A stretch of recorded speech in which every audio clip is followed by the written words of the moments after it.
welcome back to Health, Home, and Lifestyle. Joining me now is three gorgeous ladies, Miss Marie Hollering, Dr. Judy Wampat, and Miss Stella Collada. And we are here to talk about an amazing program and an amazing event that brings the community together, Rainbows for Guam.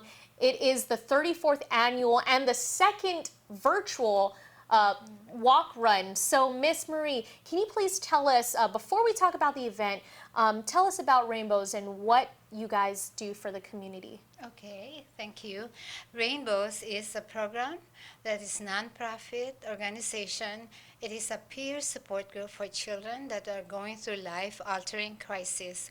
It could be a divorce, separation, abandonment, military deployment, and all other painful, significant losses.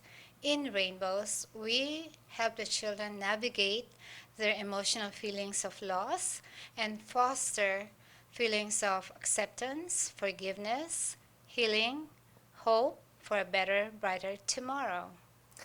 And I would just like to add, I myself was a Rainbows child back in middle school, and if it weren't for the support system that Rainbows gives, I probably would. It was a really hard time in my life. So thank you so much for everything that you guys do for the community and all the support that you give, especially for children at such hard times in their lives.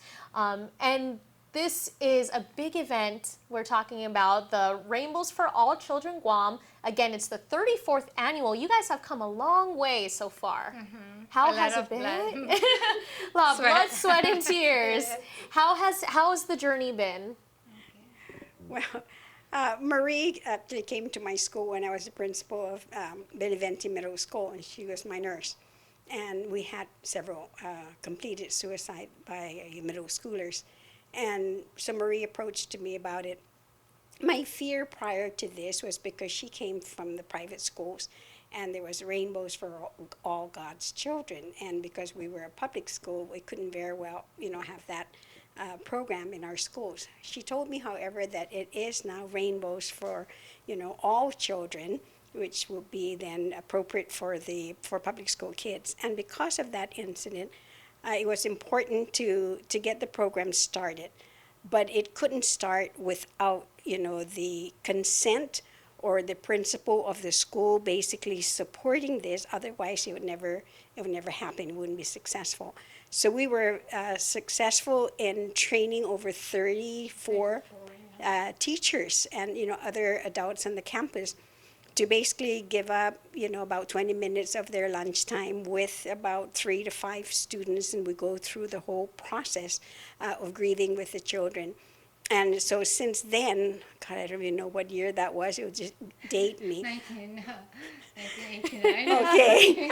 So anyway, so since that time, you're right. So Marie and I basically have started it in the public school system, and so she trained me as well to become one of the facilitators at the time when I was still in the public school system. And when I'm not, and there aren't enough adults in a school per se, then she'll call me up and say, can you come to that school? I remember one time she asked me to go to 2 other schools, and it's not I wasn't in that school, but yet of course that's what we're here for the children. With our school, I started off actually with data gathering. So 50% of the total population would have a parent who passed away, or there's divorce in the family, or deployment, or incarceration. So I helped out in organizing. Of course, I need to have a training first with Miss Marie, trained us to be certified facilitator.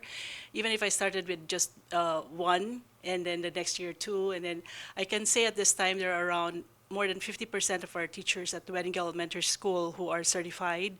We at least have around 20 to 30 students per year, and this is the 18th year that we have Rainbows for All Children. And it's very helpful because when I see the children say that they have been helped, they know how to regulate their emotions, they know how to take care of their grief and not resort to other violent means to take care of their grief, then that would be the best. And we want them to be to take care of themselves, to be the best versions of themselves and really be successful, just like Tyler here.